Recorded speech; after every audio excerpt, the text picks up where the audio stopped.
finissiez de regarder cette vidéo, vous arrêterez de manger n'importe comment. Imaginez qu'on vous dise que votre meilleure cuisinière de rue gratte la plaie purulente de son aisselle dans son ragoût. Elle s'appelait Mamabi. Si vous marchiez sur la place du marché à midi, vous l'entendriez partout. As-tu mangé la soupe de Mamabi aujourd'hui? Son ragoût est le plus doux de toute la ville.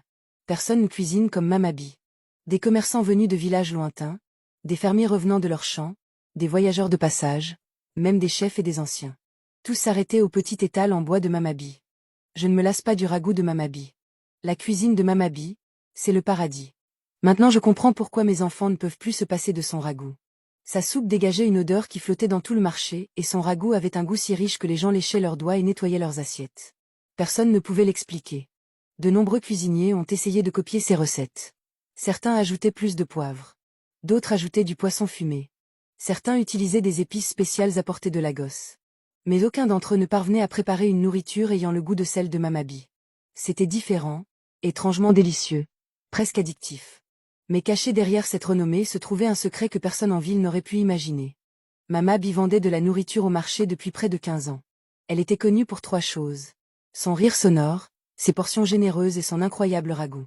C'était une femme imposante aux joues rondes, portant des pagnes colorées nouées étroitement autour de sa taille. Lorsqu'elle arrivait au marché chaque matin avant le lever du soleil, les commerçants la saluaient chaleureusement. « Bonjour, Mamabi. Puisse ton ragoût finir tôt aujourd'hui. » Elle riait aux éclats. « Oh, s'il finit tôt, cela veut dire que vous mangez trop. » Les commerçants riaient avec elle. Quel bonheur. Mais la vérité était que tout le monde aimait Mamabi. Même le chef de la ville envoyait parfois sa garde pour acheter sa nourriture. Et chaque fois que des voyageurs passaient, la première chose qu'on leur disait était toujours la même.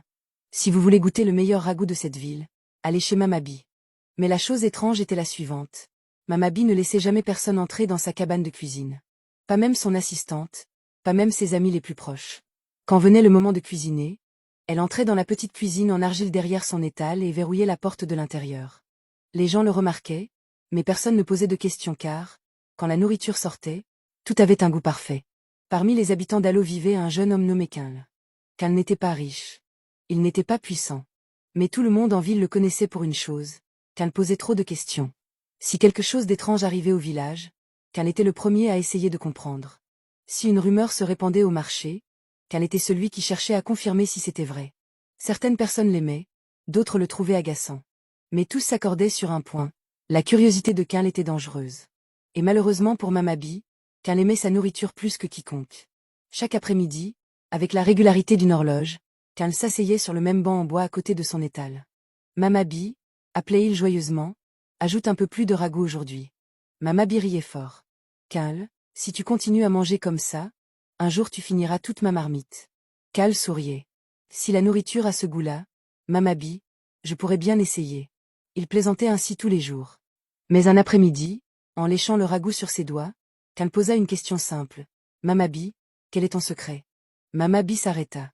Seulement une seconde. Mais Quinl le remarqua. Mon secret? Répéta-t-elle lentement. Oui, dit Quinl. Personne ne cuisine comme vous. Mamabi rit de nouveau bruyamment. Mon fils, le seul secret, c'est l'expérience. Mais lorsqu'elle se détourna, Quinl remarqua quelque chose d'étrange. Pour la première fois, Mamabi évitait son regard. Cette nuit-là, Quinl ne pouvait s'empêcher de réfléchir. Il était assis devant sa petite maison, regardant la lune monter lentement au-dessus des palmiers. Quelque chose ne tournait pas rond. Pourquoi Mamabi avait-elle hésité? Pourquoi semblait-elle mal à l'aise? Quinl se souvint d'autres choses également. Pendant toutes les années où Mamabi avait cuisiné au marché, personne ne l'avait jamais vue à l'œuvre.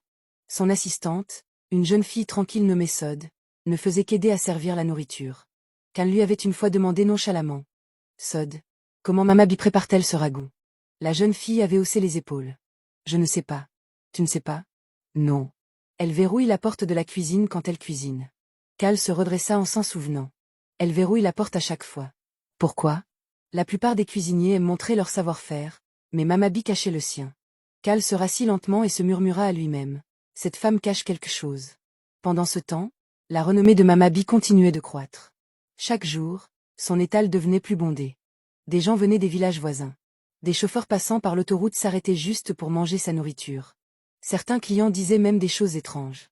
J'ai essayé de ne pas venir aujourd'hui, avoua un homme, mais je ne pouvais pas m'empêcher de penser à ce ragoût. Une autre femme riait. Mes enfants refusent de manger à la maison maintenant. Ils ne veulent que le riz de Mamabi. Les gens plaisantaient en disant que sa nourriture était trop puissante. Mais personne ne croyait vraiment que quelque chose d'étrange se passait, sauf Karl.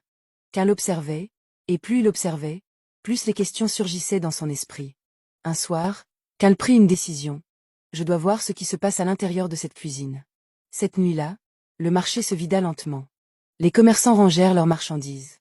Les magasins fermèrent un par un. Bientôt, tout le marché fut silencieux, sauf à un endroit, la